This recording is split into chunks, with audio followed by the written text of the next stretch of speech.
기도하옵나이다. 아멘. 오늘 은혜 받으실 하나님의 말씀은 요한복음 5장 30절에서 47절 본문으로 예수님께서 구세주 되신다, 예수님께서 구세주 되신다 제목으로 하나님의 말씀을 전하겠습니다. 유대인들이 예수님에게 이제 예수님이 안식일을 범하고 안식일에도 노동을 하지 말아야 되는데 예수님이 병 고치시고 병자를 고치시고 귀신을 내쫓으시고 이러니까 유대인들이 안식일을 범했다고 하는 거예요. 그리고 예수님이 나는 하늘로서 왔다, 하나님이 내 아버지다 라고 말하니까 망령되다 하면서 하나님을 모독한다고 지적합니다. 예수님이 이제 여러 증언을 통해서 자신이 하나님에게서 오셨음을, 하나님의 아들임을 증거하시고자 합니다. 오늘 본문을 잘 살펴보겠습니다. 본문은 예수님이 하나님의 아들이요, 할렐루야, 하나님의 아들이요 구세주 되신데, 그러나 유대인들은 예수님이 하나님의 아들이라고 자기가 구세주라고 하니 믿으려 하지 않는 거예요. 왜 그럴까요? 유대인들은 예수님이 요셉의 아들로, 마리아의 아들로 태어나서 어려서부터 자란 걸 다 알고 있습니다. 그렇기 때문에 하나님의 아들이라고 하니까, 야, 너의 형제가 우리와 함께 있는데 어떻게 내가 요셉의 아들이, 마리아의 아들이 내가 하나님의 아들이냐, 하나님을 망령되다 하면서 결국 십자가에 못 박아 죽이신 거예요. 그러나 오늘 말씀을 통해서 하나님 아들이 예수님 되시고 저와 여러분들의 죄를 위하여 우리는 심판을 받을 수밖에 없었는데 예수님께서 우리의 죄를 십자가에서 다 담당하시고 우리의 구원자가 되심이 오늘 본문을 통해서 설교하실 때 잘 깨달아 알게 되시기를 주님의 이름으로 축복합니다. 오늘 예수님께서 31절에서 33절 이와 같이 말씀하십니다. 내가 만일 나를 위하여 증거하면 내 증거는 참되지 아니하되 나를 위하여 증거하시는 이가 따로 있으니 나를 위하여 증거하시는 그 증거가 참인 줄 아노라. 너희가 요한에게 사람을 보내매 요한이 진리에 대하여 증거하였느니라. 여기에 요한이 나오는데 이 요한은 침례 요한을 말합니다. 침례 요한은 침례 요한의 어머니가 엘리사벳인데 아버지는 사가랴입니다. 어머니와 아마 침례 요한의 어머니와 예수님의 어머니 마리아가 이제 자매지간이었나 봐요. 그래서 예수님께서 이제 모친에게 잉태했을 때 사가랴의 집에서 3개월 동안 같이 지내거든요. 3개월 동안 지내는 걸 보아서 엘리사벳과 예수님의 어머니 마리아가 이제 자매이지 않았나 이렇게 성경학자들이 말하는데, 이 침례 요한은 예수님보다 6개월 먼저 태어났어요. 그리고 이제 침례 요한의 사명은 예수님이 오시는 길을 먼저 6개월 와서 내 뒤에 오시는 이가 더 큰 이가 있는데 나는 그의 신도 들지 못하겠다 라고 하면서 예수님이 오시는 길을 얘기하는, 그런데 그 침례 요한이 진리에 대하여 증거하고 있습니다. 진리에 대하여 증거하고 계시는데 성경에 보면 요한복음 17장 17절 말씀에 하나님의 말씀이 진리 되신다 이렇게 말하고 있습니다. 그리고 예수님께서 요한복음 14장에 내가 곧 길이요 진리요 생명이니 나로 말미암지 않고는 아버지께로 올 자가 없느니라 이렇게 말씀하십니다. 또한 이제 요한복음 14장 20절에 진리의 성령이 오실 때 라고 말하면서 진리의 성령이라고 말하고 있습니다. 즉 아버지와 아들과 성령 이 모두가 진리 되십니다. 진리는 변하지 않는 거예요.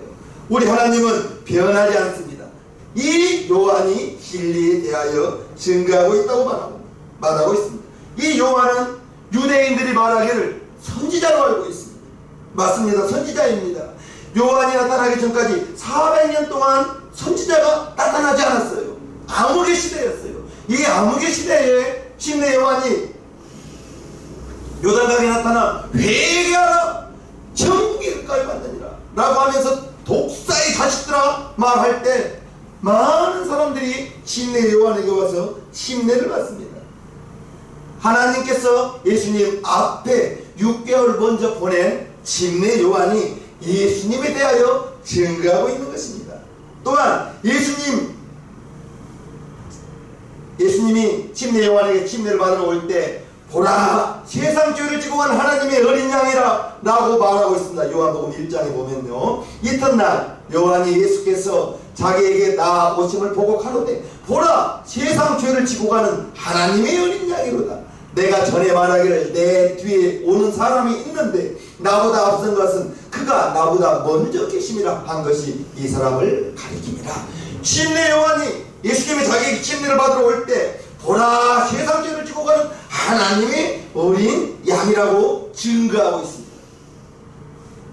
그 당시에 가장 훌륭한 선지자, 모든 유대인들이 침례 요한을 선지자로 여기는데 이 침례 요한이 예수님을 하나님의 어린 양이라고, 세상 죄를 지고 가는 하나님의 어린 양이라고 증거하고 있는 것입니다. 이렇게 요한이 예수님을 하나님의 아들이요 이제 구세주라고 증거한 사실을 유대인들도 잘 알고 있는데, 그런데 침례 요한의 말을 믿지 않아요. 하나님의 어린 양이라는 그 사실, 세상 죄를 지고 가는 하나님의 어린 양이라는 그 사실을 믿지 않습니다. 유대인들은 믿지 않은데 귀신 들린 자들은 예수님을 보고 당신은 하나님의 거룩한 자입니다 라고 귀신 들린 자를 알고 있습니다. 귀신이 귀신 같지 않은 겁니다. 진실한 선지자 요한의 말도 믿지 않습니다. 우리는 이제 요한이 진실한 하나님의 선지자임을 알고 있습니다. 그가 침례 요한이 이제 진리에 대해서 증거하고 있으며 예수님의 오시는 길을 예비하시고 그 예수님이 하나님의 아들이요 저와 여러분들을 세상에서 죄에서 구원할 구원자이심을 우리는 듣고 알아야 되겠습니다. 더 나아가 예수님께서 요한의 증거보다 더 큰 증거로서 자신이 하신 일을 말씀하고 있습니다. 오늘 보면 36절 보면요, 내게는 요한의 증거보다 더 큰 증거가 있으니 아버지께서 내게 주사 이루게 하시는 역사 곧 나의 하는 그 역사가 아버지께서 나를 보내신 것을 나를 위하여 증거하는 것입니다. 예수님께서 이 땅에 오셔서 무슨 일을 하셨어요? 병든 자를 고치시고 문둥병을 고치시고 갇힌 바들을 잠잠케 하시고 심지어 죽은 자도 살리시는 이러한 일을 하셨습니다. 이 모든 능력을 행하셨는데 이러한 일들이 하나님의 아들이요 구세주가 아니다면 할 수 없는 일들입니다. 니고데모가 와서 예수님께 이처럼 말합니다. 요한복음 3장에 보면요, 바리새인 중에 니고데모라 하는 사람이 있으니 유대인의 관원이라. 그가 밤에 예수께 와서 가로되 라비여 선생님 우리가 당신은 하나님께로서 오신 선생인 줄 아나이다. 하나님이 함께 하시지 아니하시면 당신의 행하시는 이 표적을 아무라도 할 수 없음이니이다. 예수님의 행하셨던 이 표적들이 사람으로서는 할 수 없는 일이거든요. 예수님을 하나님의 아들이라고 인정하지 않을 수 없는 것입니다. 저와 여러분들은 예수님을 하나님의 아들로 인정하시기를 주님의 이름으로 축복합니다. 네. 책에서 읽은 이야기를 해볼까 합니다. 어떤 성도가 나이가 많아서 이제 죽음을 앞에 두고 있습니다. 그런데 구원의 확신이 있는 성도들은 죽음을 맞이할 때 담담합니다. 그리고 평안합니다. 왜 그렇죠? 자기가 죽어서 천사들에게 받들려 하나님 품으로 가는 것을 알기 때문에 담담한데, 평안한데, 두렵지 않은데, 이 성도님은 이제 죽음 앞에 무척이나 안절부절을 못하면서 두려워하더라는 거예요. 그리고 목사님이 신방 오셨을 때 이제 목사님에게 고백하기를, 목사님, 제가 교회를 30년을 다녔는데 한 번도 말씀을 제대로 들어본 적이 없습니다. 30년 동안 다니셨는데 한 번도 말씀을 제대로 못 들었다니 무슨 말씀입니까? 목사님이 깜짝 놀라 이 성도님에게 묻습니다. 이 성도님이 말할 때, 교회 다닐 때 교회에 출석을 했지만 설교를 시작하면 이제 설교 시간에 자기의 사업을 생각하고 예배에 참석해 있지만 예배를 마치고 오후에 어떠한 일들을 계획하면서 오후에 해야 할 일들을 생각하면서, 그러다 보니 30년을 교회를 다니고 예배에 참석했지만 말씀을 듣기는 들었지만 단 한 번도 진지하게 하나님의 말씀을 귀로 듣고 마음으로 깨달아 아멘 한 적이 없다는 거예요. 구원의 확신이 없더라는 거예요.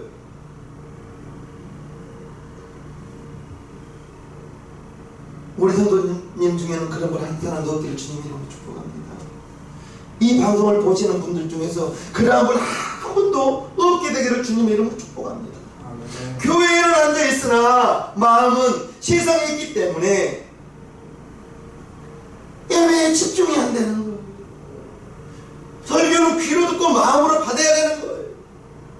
그런데 이 성도님은 30년 동안 오랜 세월 교회를 다녔지만 안타깝게도 교회에 앉아있으면서 설교를 들을 때 집중해서 듣지 못하고 귀로 듣고 귀로 나가버리더라는 거예요. 마음에 남지 않더라는 거예요. 길가에 떨어진 씨앗은 새들이 다 주워 먹어버리더라는 거예요. 주워 먹어버리는 그 말씀을 마귀가 먹어버리거든요.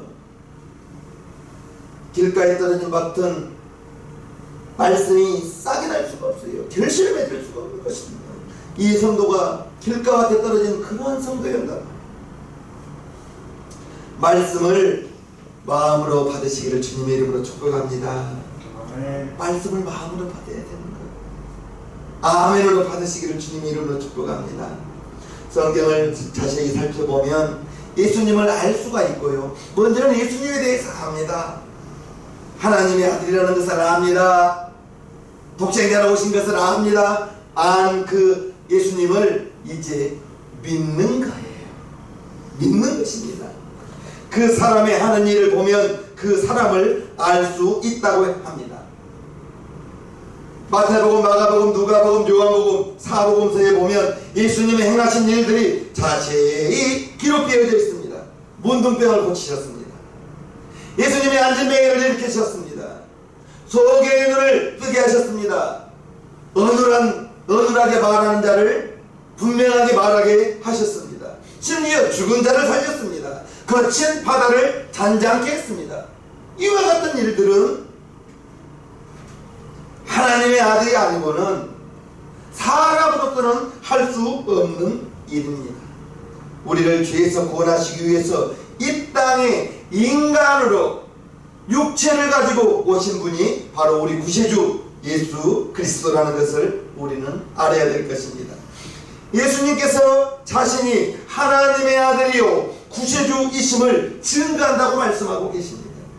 그러나 하나님의 말씀이 유대인들 속에 있지 않기 때문에 예수님을 믿지 못한다고 예수님이 유대인들을 책망하는 거예요. 어떻게 보면 유대인들이 하나님의 말씀이 그들에게 있지 않다는 것이 이해가 안 되는 것입니다. 유대인들은 어려서부터 어머니에게서 율법을 배웁니다. 말씀을 읽습니다. 읽게 합니다. 어려서부터 성경을 읽는 유대인들에게 예수님이 너희 속에 하나님의 말씀이 없다고 책망하는 그 내용, 왜냐하면 성경을 유대인들이 읽기는 읽었지만 해박한 지식은 가지고 있었지만 유대인들이 세상에서 가장 성경을 잘 알고 철저하게 성경대로 살려고 하는 사람들이 유대인들입니다. 그럼에도 불구하고 그들은 닫힌 마음으로 성경을 읽었기 때문에 그들의 마음속에 말씀이 없는 거예요. 그들은 성경을 알고는 있었지만 성경을 믿지는 못한 거예요. 그러므로 그들의 머릿속에 성경이 있어도 그들의 마음에는 성경의 말씀이 없는 거예요. 닫힌 마음으로 법을 공부한 사람은 판사가 된다면 이제 그들은 돈 없는 사람은 유죄, 돈 많은 사람은 빽 있는 사람은 무죄 할 것입니다. 닫혀있는 마음, 닫힌 마음으로 이제 히포크라테스의 선서를 암기한 의사는 의술을 단지 돈벌이하는 수단으로 삼을 거예요. 닫힌 마음이 그처럼 무섭습니다. 유대인들이 성경을 읽을 때 마음을 열지 않고 읽었습니다. 하나님을 사랑하는 구절을 많이 읽었음에도 불구하고 그들은 결코 하나님을 사랑하지 않았습니다. 하나님보다 자기를 더 사랑했습니다. 자신의 명예를 위해서, 물질적 이익을 위해서 하나님보다 자신을 더 사랑한 거예요. 성경을 읽었던 이유도 자기의 해박한 성경의 지식을 자랑하기 위해서, 사람들에게서 인정받기 위해서 성경을 읽었지, 그들이 성경의 기능을 오해했어요. 예수님이 유대인들에게 이처럼 책망합니다. 너희가 성경에서 영생을 얻은 줄 생각하고 성경을 상고하거니와 이 성경이 곧 내게 대하여 증거하는 것이로다. 그러나 너희가 영생을 얻기 위하여 내게 오기를 원하지 않는도다. 무슨 말씀이냐? 유대인들은 성경 자체에 구원이 있다고 생각하고 성경을 읽었는데 구원은 우리 주 예수님으로만 구원을 얻을 수 있다는 것을 믿으시기를 주님 이름으로 축복합니다. 유대인들, 너희가 이제 성경에서 영생을 얻을 줄 생각하고 성경을 읽었지만, 성경을 상고했지만 이 성경이 내게 대하여 증거하는 것이다. 성경은 창세기부터 계시록까지 오직 예수님 한 분만 증거하고 있다는 사실을 믿으시기를 주님의 이름으로 축복합니다. 아멘. 유대인들이 성경에서 영생을 얻은 줄 알고 성경을 읽었지만 성경이 예수님에 대해서 기록하고 있다는 걸 우리는 알아야 되겠습니다. 하나님께서는 예수님을 분명하고도 확실히 알 수 있도록 우리들에게 성경을 주신 거예요. 성경을 통해서 예수님을 알 수 있습니다. 성경은 성령의 감동을 받은 사람이, 모세는 지금부터 5000년 전 사람입니다. 즉 5000년 전에 창세기를 모세가 기록했죠. 이제 제일 최근에 쓴 성경은 요한계시록이죠. 요한계시록은 예수님 태어나고 약 100년 후에, 즉 2000년 정도 됐습니다. 이처럼 많은 성경을 쓴 저자가 40여 명이 되는데 구약성경은 5000년 전에 쓰여졌고 신약성경은 2000년 전에 쓰여졌다는 것을 우리는 알아야 됩니다. 그러면 이 성경이 왜 우리에게 필요한가? 예수님에 대해서 증거하고 있다고 했죠. 성경이 쓰여진 목적이 무엇인가? 성경의 목적은, 성경은 예수에 대해서 말하고 있는데 그 성경을 우리가 읽어야 될 목적이 디모데후서 3장 15절부터 보면요. 또 네가 어려서부터 성경을 알았나니 성경은 능히 너로 하여금 그리스도 예수 안에 있는 믿음으로 말미암아 구원에 이르는 지혜가 있게 하느니라. 구원에 이르는 지혜, 구원은 예수님으로만 받을 수 있다는 것을 믿으시기를 주님의 이름으로 축복합니다. 16절, 모든 성경은 하나님의 감동으로 된 것으로 교훈과 책망과 바르게 함과 의로 교육하기 유익하니 이는 하나님의 사람으로 온전케 하며, 성경을 읽을 때 성경에 이렇게 행하라고 했구나, 그럴 때 하나님의 사람으로 온전케 된다는 것입니다.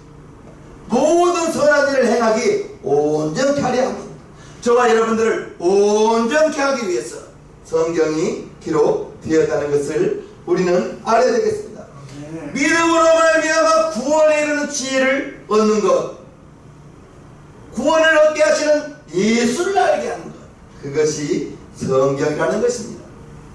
성경이 세상의 일반적인 책과 다른 점은 성경에는 오직 하나님의 말씀만 기록된 것. 성경에 하나님의 말씀만 기록되어 있고, 성경은 죄 씻은 것, 죄를 어떻게 씻어요? 구약에서는 예수님이 오시기 전에는 짐승을 잡아서, 짐승의 피가 온전케 할 수는 없지만 그 피를 보면서 언젠간 오실 여인의 후손을 바라보면서, 짐승을 죽이면서 언젠간 오실 여인의 후손을 바라보는 겁니다. 그 피를 가지고 죄사함을 받는 것입니다. 구원을 얻게 하고요, 세상이 주지 못하는 평안, 마음이 불안하신가요? 시편을 읽어보시기를 바랍니다. 여호와는 나의 목자시니 내게 부족함이 없으리로다. 그가 나를 푸른 초장에 누이시며 쉴 만한 물가로 인도하시는 도다. 마음에 평안이 있을 것입니다. 과학으로 설명하지 못하는 지구가 창조된 그 모든 것, 과학으로 어떻게 설명할 수가 있습니까? 그러나 성경에는 하나님이 태초에 하나님이 천지를 창조하시니라. 그 태초는 언제인지는 몰라요. 언제인지는 모르지만 하나님이 천지를 창조하였다고 성경에 기록되어져 있으며, 과학으로 풀 수 없는 영원한 세계. 믿지 않는 사람은 죽은 것으로 끝나는 걸로 합니다. 그러나 죽음은 또 다른 새로운 세계의 시작입니다. 죽게 되면 천국 아니면 지옥으로 완전히 나뉘어진다는 사실, 성경에 기록되어져 있습니다. 이 모든 성경의 위대한 점은 이제 인간 구원을 위한, 저와 여러분들을 위한 구원의 지침서라는 것을 우리는 알아야 되겠습니다. 예수님이 오시기 700년 전에 이사야 선지자가 예수님에 대하여 이처럼 예언하고 있습니다. 7장 14절 보면요, 그러므로 주께서 친히 징조로 너희에게 주실 것이라. 보라, 처녀가 잉태하여 아들을 낳을 것이요 그 이름을 임마누엘이라 하리라. 임마누엘은 하나님이 우리와 함께 계신다. 하나님이 우리와 함께 계신다. 하나님이신 그분께서 아버지 품속에 본래 하나님을 본 사람이 없으되 아버지 품속에 계신 독생하신 하나님이 나타나셨느니라. 아버지 품속에 독생하신 그분이 나타나신 것이 바로 여자에게서 이제 처녀가 잉태하여 아들을 낳았는데 그 이름이 임마누엘이라. 우리와 함께 계신다. 하나님이 우리와 함께 계신다. 할렐루야. 미가서 5장 2절에 보면요, 베들레헴 에브라다야, 너는 유다 족속 중에 작을지라도 이스라엘을 다스릴 자가 내게서 내게로 나올 것이라. 그는 그의 근본은 상고의 태초이니라. 예수님의 근본은 태초라는 거예요. 그것뿐입니까? 예수님 태어나시기 500년 전에 스가랴 선지자가 예수님이 예루살렘에 입성할 장면을 이처럼 예언하고 있습니다. 시온에 따라 크게 기뻐할지니라. 예루살렘에 따라 즐거이 부를지어다. 보라, 내 왕이 내게 임하나니 그는 공의로우며 구원을 베풀며 겸손하여서 나귀를 타나니 나귀의 작은 것 곧 나귀 새끼니라. 예수님이 예루살렘에 오는 장면을 정확하게 예수님 태어나시기 500년 전에 기록하고 있는데, 예수님이 이 말씀을 스가랴 9장 9절 말씀을 마태복음 21장에 이렇게 이루어 주십니다.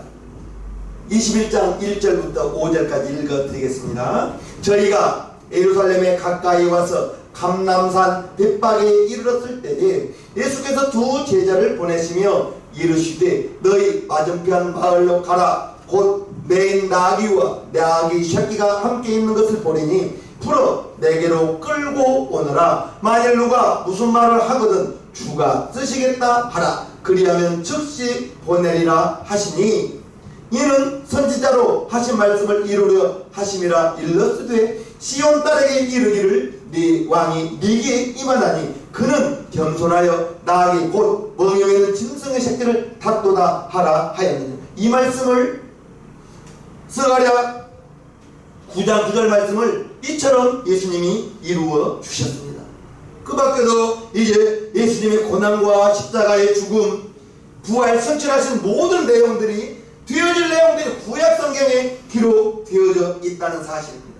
이 모든 말씀을 신약 성경에서 그 예언을 하나도 빠짐없이 예수님께서 다 성취하셨고, 신약 성경에 이제 예언서 계시록에 예수님이 재림하실 것을 이처럼 예언하고 계십니다. 계시록 22장 18절에서 20절을 보면요, 내가 이 책의 예언의 말씀을 듣는 각인에게 증가하노니 만일 누구든지 이것들 외에 더하면 하나님이 이 책에 기록된 재앙들을 그에게 더하실 터이요, 만일 누구든지 이 책의 예언의 말씀에서 제하여 버리면 하나님이 이 책에 기록된 생명나무와 및 거룩한 성에 참회함을 제하여 버리시리라. 이것들을 증거하신 이가 가라사대 내가 진실로 속히 오리라 하시거늘 아멘. 주 예수여 오시옵소서. 여기서 우리가 알아야 될 말씀은 하나님의 말씀은 빼서도 안 되고 하나님의 말씀은 더하여도 안 된다는 거예요. 그리고 진실로 내가 속히 오리라 했는데 곧 오실 줄 알았는데 2000년이 된 거예요. 그런데 성경에 보면 하나님에게는 하루가 천년 같고 했습니다. 하나님의 계산법에는 이틀 되었습니다. 이틀 되신 거예요. 성경에서 이루어지지 않는 말씀은 예수님 재림, 다시 오신다는 이 약속만 이루어지지 않았습니다.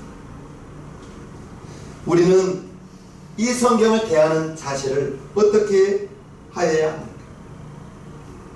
성경을 읽으시되 처음에는 의무감으로 읽으세요. 의무감. 하루 3끼 식사는 잘 하시잖아요. 한 절이라도 읽으세요. 한 절은 너무 짧고요. 10분이라도 읽으십시오. 하루에 10분의 시간을 낼 수 없다는 것은 안 됩니다. 최하 10분이라도 성경을 읽으시고요. 신앙생활 바르게 하고 하나님, 예수님 온전히 알기 위해서는 하나님의 말씀을 많이 읽어야 돼요. 다독하셔야 됩니다. 다독하셔야 됩니다. 많이 읽고 하나님의 말씀을 곰곰이 생각해 보는 거예요. 그걸 묵상한다는 거예요. 묵상한다는 거예요. 내가 어떤 일을 시작하려고 할 때 실패를 원하는 분이 어디가 있을까요? 다 성공하고 싶죠. 그렇다면 하나님의 뜻과 합하면 그 사업은 성공할 것이고, 하나님의 뜻과 반대된다면 그 사업은 성공할 수 없습니다. 하나님의 뜻을 아는 길은 성경을 통하여 알 수가 있는 것입니다. 성경은 지혜를 주는 책이에요. 잠언을 읽으면 사람이 살아가는, 생활하는 많은 지혜가 솔로몬의 잠언입니다. 성경은 사람이 줄 수 없는 위로를 주는 책입니다. 실망한 성도에게 내가 무슨 위로를 해줄 수 있겠어요? 그러나 하나님의 말씀은 내가 세상 끝날까지 너희와 함께 있으리라. 그 말씀이 내게 위로가 됩니다. 이야, 하나님이 나와 함께 하신다. 아버지와 아들과 성령이 내 마음에 와 계신다. 하나님이신 그분이, 성령님이신 그분이 내 마음속에, 내 몸속에 나를 성전 삼고 와 계신다니, 그거보다 더 큰 위로가 무엇이 있겠습니까? 하나님이 나의 아버지 되신, 아멘이시죠? 성경은 예수님에 대하여 증거하고 있습니다. 성경은 구원에 이르는 지혜를 있게 하고요, 그리스도인이 성도로서 온전한 삶을 살 수 있는 그러한 길을 가르쳐 주는 것입니다. 성경을 가까이 해야 됩니다. 요즘에는 책을 가지고 다니지 않아도 성경 볼 수 있으니 얼마나 감사합니다. 휴대폰이 없네. 휴대폰에가 성경이 기록되어져 있으니 열기만 열면 되는 것입니다. 읽어주기도 해요. 성경을 얼마나 좋습니다. 성경을 많이 읽으세요. 1년에 1독은 기본으로 하시고요. 하나님의 자녀로서의 승리의 삶을 살아갈 수 있는 성도가 되시기를 주님의 이름으로 축복합니다. 성경 자체에 구원이 있는 것이 아니라 구원자가 누구인지를 가르쳐주는 것이 성경이에요. 우리가 성경을 읽고 성경을 공부하고 설교를 들어서 예수님을 알게 되고 예수님이 나의 구셔주가 되고 그 구셔주가 나를 위해서 죽어주셨구나. 예수님이 나를 위해서 죽어주심으로 말미암아 내가 새 생명을 얻었구나. 영생을 얻었구나. 알게 되고 머리로 알게 되고 마음으로 믿게 되는 것입니다. 성경을 공부하면서 성경이 가르치는 구원의 길 예수님에 대해서 알고 먼저는 머리로 아는 거예요. 아는 그 예수님이 나중에는 믿어지는 거예요.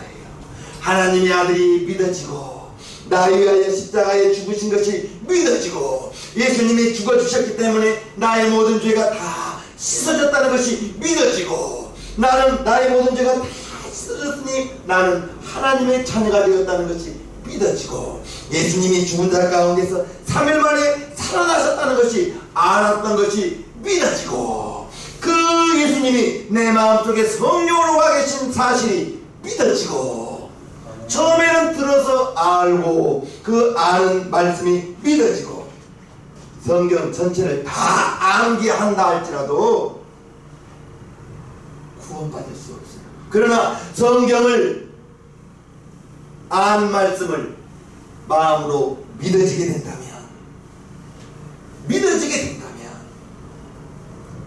가장 중요하고 가치 있는 것은 예수님을 아는 것입니다.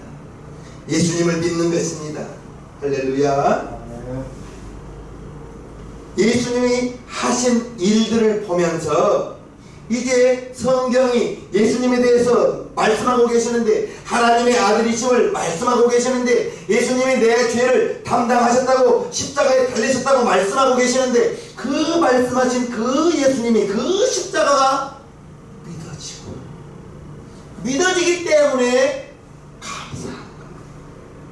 주님께 감사한 거예요. 할렐루야. 다시 사신 이제 죽은 자 가운데서 다시 사신 예수님, 그 예수님이 바로 하나님의 아들이라는 결론이 도달되는 것입니다. 이 예수님을 확실한 나의 구세주로 삼고 예수 내 구주 하시는 우리 용산 새생명교회 성도님 모두가 되기를 주님의 이름으로 축복하옵나이다. 아멘. 찬송가 102장 주 예수보다 더 귀한 것은 없네 찬양 올려드리겠습니다.